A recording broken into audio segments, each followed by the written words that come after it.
The drama surrounding Eric Butterbean Esch wasn't just about his unique look, his oversized frame, or the crowd-pleasing knockouts. It was about how a man who appeared to be a sideshow attraction in the world of combat sports proved time. And again, that brute muscles and intimidation were no match for raw punching power, resilience, and heart. Butterbean entered the ring against men who were taller, leaner, and carved from marble. Yet when the bell rang, those giants quickly learned that his fists could turn dreams of dominance into nightmares of defeat. Early in his career, Butterbean faced opponents who looked like they were sculpted for a bodybuilding competition rather than a fight. One of the first was Paul Springer, a hulking man who thought he could muscle Eric around like a dumbbell.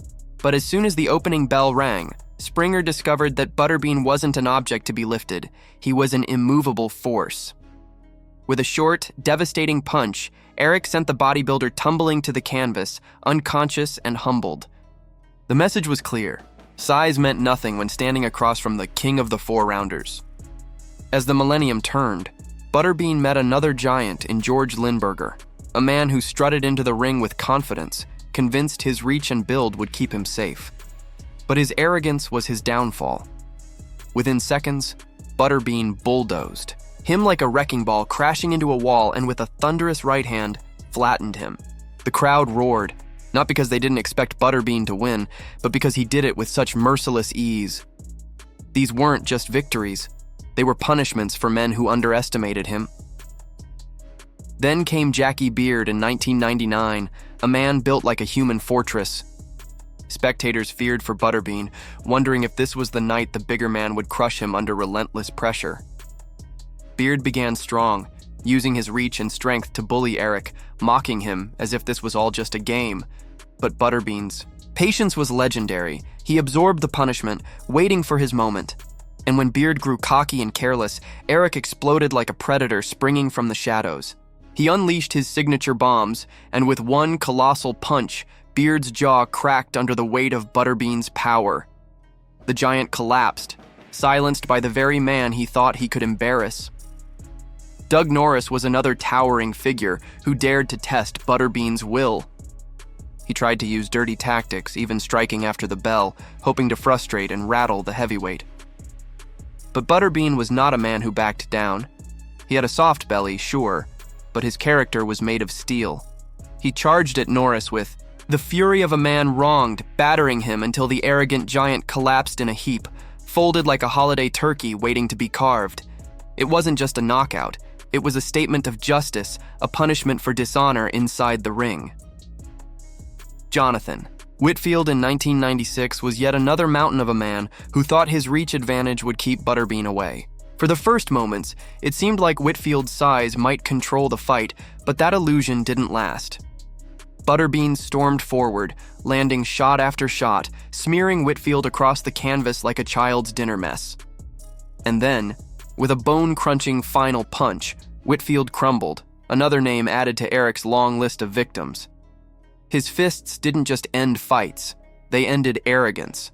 But Butterbean wasn't satisfied conquering boxing alone. In 2007, he laced up the smaller gloves of MMA to test himself against James Thompson, a terrifying monster who had faced legends of the sport. Thompson looked every bit the part of a destroyer, hulking, veiny, snarling. Yet Butterbean wasn't intimidated. If he feared anything, it was hunger or a treadmill, not men.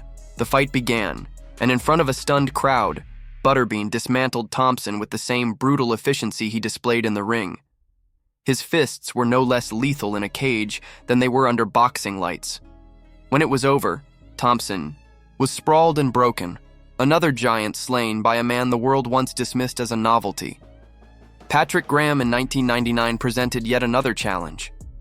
He was juiced with steroids, his muscles popping with menace, and many believed Butterbean would be used as nothing more than a punching bag. But once again, Eric shocked everyone. From the opening exchanges, he tore into Graham with heavy fists, driving him back and shattering his confidence. Blow after blow, Graham's sculpted physique turned into nothing more than a battered target. Finally, a crushing shot sent him sailing through the ropes, tumbling like a rag doll. The crowd erupted as Butterbean winked, proud of the chaos he had created. Fight after fight, Butterbean proved a single truth. No matter how big the man, no matter how sculpted the muscles, arrogance could not protect against the raw, unfiltered force of his punches. He was mocked as an overweight spectacle, but when the lights dimmed and the fists flew, he became a storm of destruction. The so-called giants, those muscle-bound titans, left the ring broken, humiliated and often unconscious, while Butterbean stood victorious, his legend growing with every thundering knockout.